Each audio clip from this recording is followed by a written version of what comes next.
Welcome to the Impactful Engineer Project.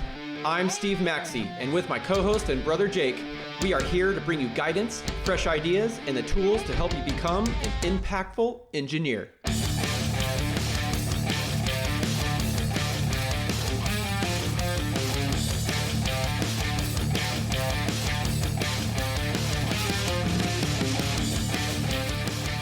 Welcome to the Impactful Engineer. Our mission is to help you grow your engineering career and inspire you to pursue your full potential as not only an engineering professional, but as a member of your greater community. I'm Steve Maxey, and I'm a mechanical engineering manager in new product development, and I'm here with my brother Jake, who owns and operates NLS Engineering, an electrical engineering partner in the AEC industry. What's up, Steve? What's up, Mr. Jake? Ready to yell at each other? Oh, every day. But why don't you do a little bit of housekeeping? Yeah, okay. All right. I'm Jake. We have 3 episode types. 1, Steve and I get on here. We talk about what we're passionate about for the week. We mostly tailor it so that you can take action on what we're talking about. But mainly we get on here just to have some fun and yell at each other. Second episode type, which is pretty rare these days, but maybe some more coming up, is solo episodes. So either Steve and I will get on here, present a topic, tell you what we think about it, what we've seen as career engineers, what we've seen that works, and we can only talk about what works for us, but maybe you can pull something out of that that's good for you. And that's usually when we're just impatient. And we don't want to wait for the other one. We're just like, screw that guy. And sometimes you're not around, Steve, because you're out doing your job or whatever. I'm just frolicking around. The third episode type is we have a guest on, and the guest has some particularly, great insights into an area that will help you career engineer folk, right? So we bring them on. They spit it. Usually, lots of good actionable tips come out of those episodes. I love having a guest on. Yeah, me too. Different perspectives. It's not just the same old Jake and Steve show. Yeah. Yep. Because I mean, honestly, I feel like we should just be doing what works, right? And why not just be telling people what works? And what works is the same boring shit. It doesn't change often. Mm-hmm. The only thing we can do is just tell you what we're learning along the way, but also just be repeating what we know works. It's not some rediscovery every single time. Yeah, absolutely. And the advantage of having guests on is that we are able to have different translations of the same thing. It is, right? Yeah, because usually they come in with something that we've already talked about at some point, but they are going to come through the lens of their own experiences and their own perspectives, and that's really going to jive with the right person, right? That's more aligned with like how they see things, and that's why we want as many guests as possible. And I can use this as an opportunity to say if you have an awesome story or an awesome perspective on a lot of the things that we talk about, send us an email, and maybe we can connect and get you on as a guest. We're always open for more guests. We have plenty in the queue, but the more the merrier. So you can just send an email at questions@impactfulengineer.com. That'd be awesome. Yeah, this goes into what we were just talking about before we pushed record, which is not what we're going to talk about today, but like you were talking about reframing, right? So you need to, there's so many ways to reach people, and the objective is to reach them, not spew what you think from your perspective only, and that it's their problem that they don't understand what you're trying to say, or are inspired or motivated, or it clicks for them, right? It's not the point. The point is to relentlessly put out and formulate different perspectives and reframing until you find the one that works. Mm-hmm. Until then, you're jiving, right? And so that's what the guests do for us too. Yeah, that's a great point. Maybe we'll do an episode on that at some point, because that reframe is huge. It's taking responsibility for the way that people hear what you're saying, so that you can figure out how do we all communicate better and just like win together better. Yeah. So there's a little taste. Goes for so many things. Yeah, right. What I want to talk about today is something that I've talked about before, and I don't know that my perspective is completely changed, but maybe you might have a reframed message. I don't know. Yeah. I just want, because I see it as such a hugely beneficial reframe, especially for your long term fulfillment and reaching your goals, is to just not put so much weight onto the initial starting salary when you start your first job. Um, it's just so minor in comparison to what actually truly matters. And I know I'm going to get ripped to pieces by making that statement, and that's okay. Um, I will try to explain throughout the episode what I mean by this. But Yeah. Steve, please interrupt and interject because I'll probably end up saying the same old shit. Yeah. Um, Well, that the first thing that just popped in my head, and I don't want to lose it, is uh, when you first start your career, for most people, right? Not all, but most people, that is the best time to prioritize, building skills than the money itself, because usually you're either single or you have like just a significant other, no kids or something, right? Like your life situation is usually on economy mode, right? Because you just got out of school, right? You're a college student, you don't make a ton of money, and you're just used to that lifestyle of not making a lot of money. You like leverage that like ability to live at that standard and build your skill sets first. And then you can focus on the more financial side of things yeah, later. dude, it's called getting ahead of your skis, right? Like, Yeah.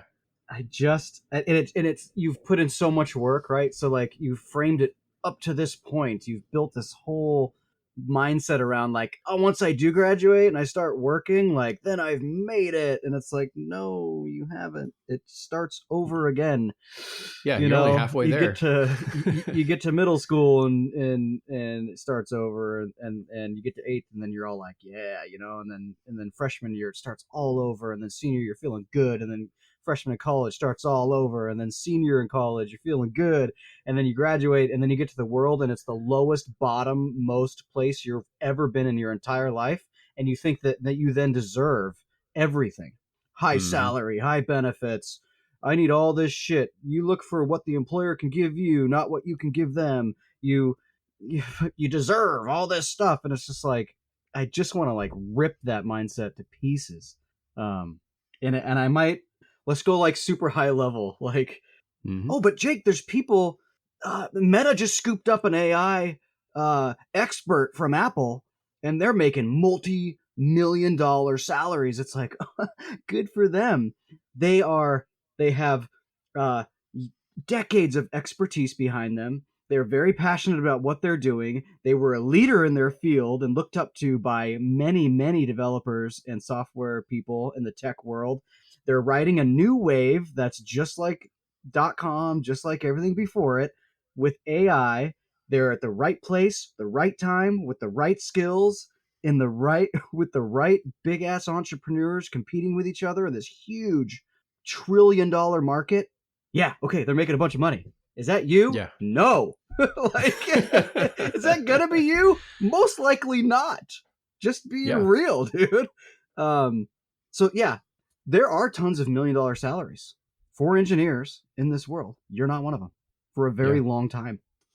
So don't feel like, and maybe it's pressure, maybe it's like society, maybe it's like peers, maybe don't feel all this pressure to just prioritize the salary, man. Learn skills, experience, leverage of those skills and experience, um, building that deep expertise and just getting in there and working freaking hard for a long time.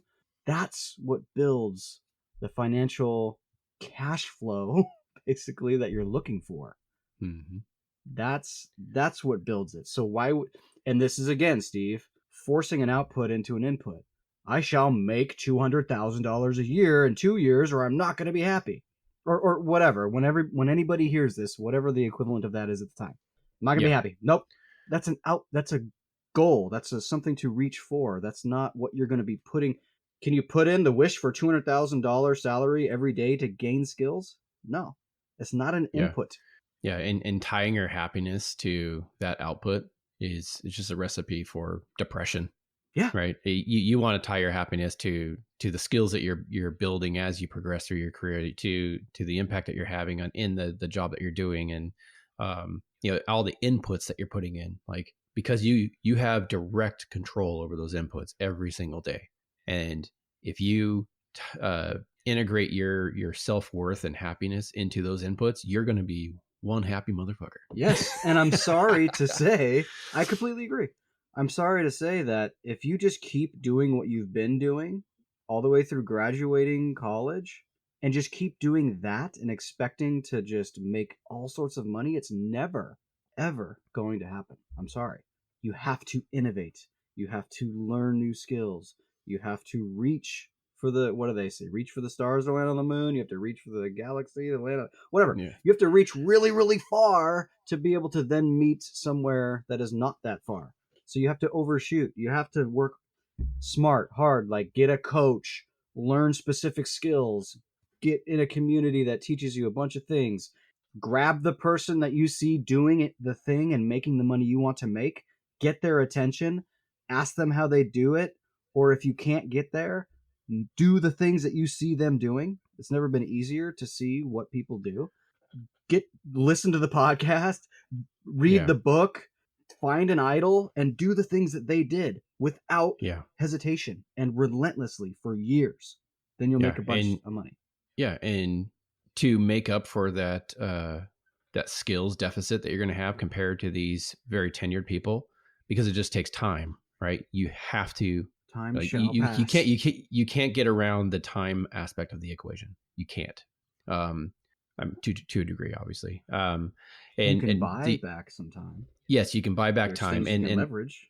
Yeah, and then what I was going to say is you have to do more volume of whatever you're doing to compensate for that lack of skill set. Yes. You just have to work more hours. Yes, you will have to work more hours to accomplish the same thing as someone who has 30 years of experience in engineering, right? They can do something in 30 minutes and it's going to take you 6 hours because they have 30 years of doing that same thing over and over and over, and they are experts.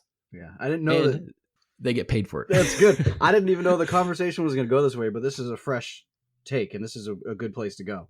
Mm-hmm. Instead of my just endless ranting on salary and how you should just not even think about it and just learn things. But like, there's ways to do it, which we can talk about. Also, the job itself is working against you.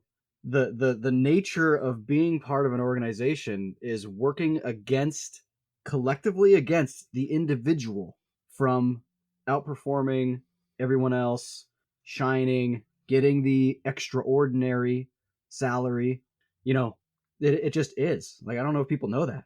With all the overhead work and all the collective pushes towards initiatives and it's just, so you, like, if you don't do the specialized things and really plan it out and try things and iterate and test and purposely work to learn new things, you're just going to be part of the ecosystem of that business, and you're going to default. And the default is slow, methodical progress that may or may not be rewarded, which you'll fall into the pool of people that just work and things go to the pool and then a result comes out and we don't even care how it came. It's just, you're part of the machine, you're a cog, many of them, and you will just default into less likely to make the money, have the prestige, and get the opportunities, whatever it is that you're looking for from these people that state that they deserve great pay for no reason. Yeah, and the other thing that actually fights against people like higher performers is a lot of companies want to have salary equity, right? Where the same position gets paid in the same salary range, and they, like, the departments that control that typically want everyone in this little bucket, regardless of if they are a Six Sigma outlier of performance, like they're way out there and super high performance. They still want everyone in this little bucket, right? Of pay range. Pushes hard against you. It does. And you have to be undeniably amazing at what you do to break out of that system. And Like I to know. the point where the owners of the company will be like, I don't care about your pay equity range. This person is so awesome and we cannot lose them to our competition or any other organization. We have to pay them what they're worth. Hey, my fellow impactful engineers. If there's one thing that you could do to help out this community, it's to keep listening to the podcast, but also if you found value in it, to share it with one person, give us a 5-star review, or even leave a text review. It'll only take a few seconds of your time. Find that person that you think could enjoy some of this or learn from it, and pass on the good word. Now back to the show. And I am living proof of how hard that is. And so are you, Steve. Yeah. You do better at that than I do. But everything that we talk about in this podcast, all the things that you and I have learned from study and research and reading and listening and truly And working our asses off, right? And we talk about this stuff all the time. We could call ourselves outliers in the area, right? Even then, I failed to make any meaningful progress as a career engineer for 12 years.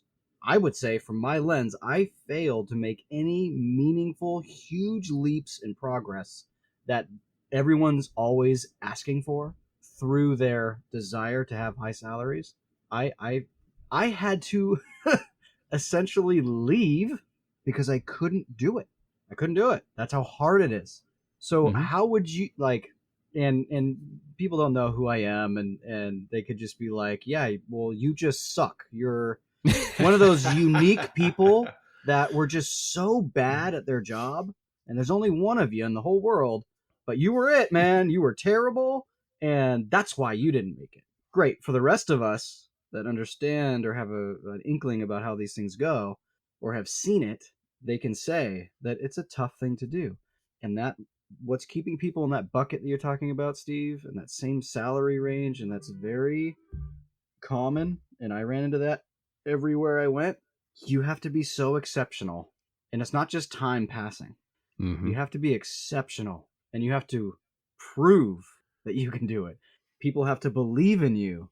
They have to be willing to take the bet that if I give this person the freedom to do it, the autonomy, the agency, and the salary, maybe equity, whatever, that this is going to work out for us. That the company is going to get better, not just stay where it is and survive, but actually get much better. Yeah, and then maybe you have a shot. I do want to not quite reframe, but bring up another aspect of this, that part of it is going to be the company you actually work for. There are companies out there, and I believe I work for one of them that currently that do recognize people who are outliers and will give those promotions and bring up them in the salary brackets, etc. And you have to identify what those or which companies those are and work for them specifically if you believe that you are one of those outlying, performing engineers. And you will be rewarded. There are plenty of companies out there that do it. Now, are they a majority? I don't think so. I think there's most engineering firms out there are going to be kind of they're stuck in the old ways and that kind of thing. There's either a lack of companies that do that, or there's a lack of actual great outlying high performers out there, right? It could be a mixture of both. Or it's a mixture of both. But I sure as hell, from looking at the internet and all the forums and stuff, I don't hear about it so often. So which one is it? And which one can you control too? And I think it's yourself. You can control whether you're one of these outliers. It's not a company that's going to tell you that you are. But to your point, absolutely. I just wanted to break that out to the side. To your point, of course, if you are, then try to find the company that will reward that, because there are companies that will just take advantage of it and not reward you anyway, right? So and everything in between. Yeah. And sorry, it's not that like these companies are evil and just will take advantage and not reward you. It's companies are organisms, and they have to do what's best for the company to stay afloat or complete their mission. And their mission doesn't necessarily, it doesn't hinge on the fact that you're okay. Are you okay? Yeah. So Steve, you're okay? Okay, great. Because if you weren't okay, then I'd have to abandon my mission. The shareholders would Yeah. have to just lose. I'd have to take it private so I can do whatever I want. I'd have to abandon all of these big things that the company was created for in the first place. But okay, so good thing you're okay. Because if you're okay, then we can continue this and make this big bet. That's not how it works. So. Yeah, I think some companies are afraid that if they start rewarding or compensating their very high performing engineers appropriately and not, then they'll have a big disparagement of equity and pay between the engineering Sure. teams, and then they would lose the lower half of that bracket. My response is, who cares? Sure. Yeah. You know, I know. it's That's how I think too. I know. But why can't it be? It's their company. Yeah. And if they're high, dude, as a person that is not there yet or can't produce what the other person can, it's like, and then they're unhappy because I get paid just as much as they do, even though their skills are just orders of magnitude greater than mine. And man, why wouldn't I be behind myself as saying, dude, this person should get rewarded? I want them to, they have so many skills. I want them to go out and win more work, increase our revenue, increase our profit, increase our place in the market. Yes. Double their salary and fucking give them a rocket and let them go. Like, yeah, they'll go increase the security of this position that I hold. Yeah. Because they're so fucking good. And you will build such an amazing culture that way, right? Because you will have self accountability within your teams. Like, they will hold themselves accountable and drive each other to reach new heights. As long as you show them the numbers and you're transparent and you say, look, we freaking gave Johnny the go ahead and the salary. And yes, he gets bigger bonuses than you because look what they brought in. Right? Yeah, Johnny's worth $20 million of product to our customers. And guess what happens when, at no fault of Johnny, the market slaps him in the face, something gets completely sideways, somebody decides to sue them for some reason, there's a big errors and omissions or liability suit, and guess who takes the fall for that? Johnny. Like, he's now putting all of the risk on the table as well, right? Now, some people, they're going to, again, Steve, cherry pick and go, well, it's not the CEO that takes the fall. They're always just firing massive amounts of low-level workers. And it's like, but when you peel back the curtain and you look behind about why, it's because somebody in the company, the whole of the company made a big bet in an area, shifted resources towards that, and then it just didn't turn out. They're like, oh shit, our bet didn't pay off. The assumptions we made are wrong. Crap. And we now have all this debt because we leveraged it to be able to get this opportunity. And we thought we could just pay it off. Like, whatever it is, I'm not some financial business guru, but like, they went a new direction. The company ship turned. Now there's a huge ass iceberg in front of them. And now they got to get around the iceberg or the entire fucking company goes down. Yeah. And then part of that, which is shitty, is like, dude, if we have 37,000 employees, if we lay off 5,000 of them, we can get through this. The company still exists for the other tens of thousands of people. And then we redirect and we go, oh man, let's not do that again. Why did that get messed up? And let's make sure we learn our lesson here. And yes, unfortunate that the bet that the company made, because that's what companies get to do, resulted in those layoffs, right? And I know I'm going to get fucking destroyed for this, but it's just reality, dude. It's just reality, right? You can't just, oh man, we're just gonna go down. Then we can't lay people off. We're just gonna go down. Yeah, and then what happens to the 37,000 employees after that? Oh yeah, nobody has jobs. They're all out of out of job. Yeah. And that's a small little part of it, guys. That's not everything. I know. It's a small little part of it. And yes, and we kind of went to the extreme there. Yeah, but it's just to drive a point. Like, I know. Tying it all, I'll make this one last thing. It's just like, yes, there are plenty of cases where a CEO gets fired with a golden parachute, takes millions of dollars, and they're fine. They got fired, but like, that's just another part of the game. And does that suck? And should we be upset about that? I mean, like, I guess if you want to get like real Steve, if you want to get distracted by all that nonsense and put all your emotional energy into, man, this guy screwed up and some people got laid off and he got fired and then they got a bunch of money for this and they're going to be fine and the rest of us peasants are here and we get nothing and why don't we get anything? If you want to play that game, go for it. But you're completely distracting yourself from gaining new skills, changing your mindset, getting into a place where you're going to make a ton of money. And then guess what? Somebody's going to go, hey, we got this CEO position for you. It comes with a lot of risk and it stops with you. And if something gets messed up, yeah, you're going to get $3.7 million plus 10 in stock options this year. But if you don't hit your numbers, you're done. You're done. And maybe we'll give you 50% of that total and send you on your way, but you're going to be done. Like, okay, then because of all the skills that you've built and experience you have, you get to take that risk. You know, I don't know. I think there's probably a lot of people that share that mentality. They just don't talk about it. Oh yeah, I think most high performers do share that mentality. Yeah, so I think we'll be all right. I think we might be okay. I might get yelled at, but it's like, man, it's where do you want to put your energy? It's and my whole thesis is to stop putting your energy on maximizing your salary for when you first start out, and put your energy more towards learning. Yeah, the first 5 years. Oh, and get paid to do it, by the way. And you can always just not spend so much damn money. Yep. You can always live in a tiny little apartment shared with 5 other people and don't buy the nice car, aggressively pay off your student loan debt and get that out of the way, and still live better than 99% of the world for a little bit and just learn some skills. Yeah, it goes right back to what I said. Live like a college student for a little bit longer. Live like a college student for a little longer. You made it this far, you know? Yeah. Rice and beans, baby. Let's go. Like, top ramen. Yeah. Okay, where were we at here? Learn stuff. Just stack those skills. Stack the skills. And live within your means. Stop shooting yourself in the foot financially. And then you'll make the big bucks. And then at that point, you'll learn that it's like you've been making the big bucks, and you learn that all of it's not really about making the big bucks. Because even if you make the big bucks, then you're just going to start, and you haven't learned the skill of not spending a whole bunch of money you don't have. You're just going to spend all that money anyway. And still be broke.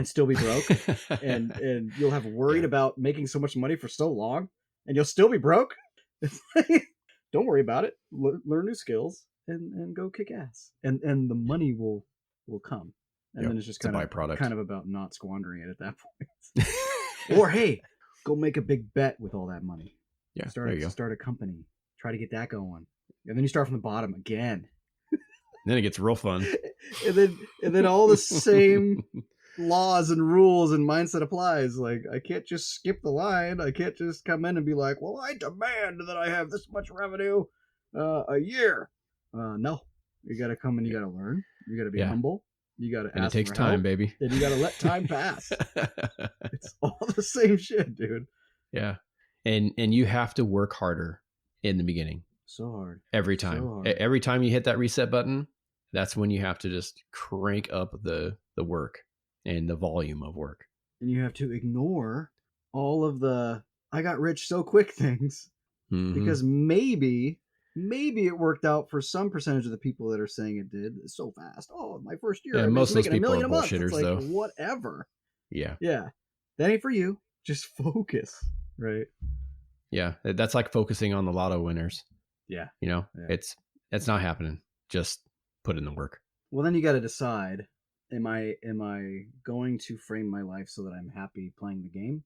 Or am I going to frame it so that I'm just going to worry and always hate it until X? Yeah. And you're done playing the game and you have all this money. And then what? Yeah. And then the mindset won't get you there anyway. It's kind of a catch-22. Oh, yeah. This is the stuff we think about all the time. Yeah, all the time. Okay. I think the message is clear. Yep. Go work really hard, learn a bunch of new shit.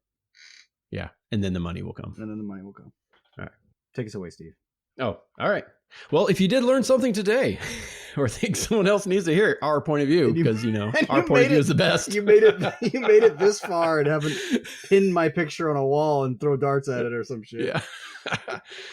Yeah. Please share the show and leave us a review. You can also send us an email again with if you want to be a guest or if you just want us to talk about something that you're interested in. Questions at impactfulengineer.com. Go kick ass.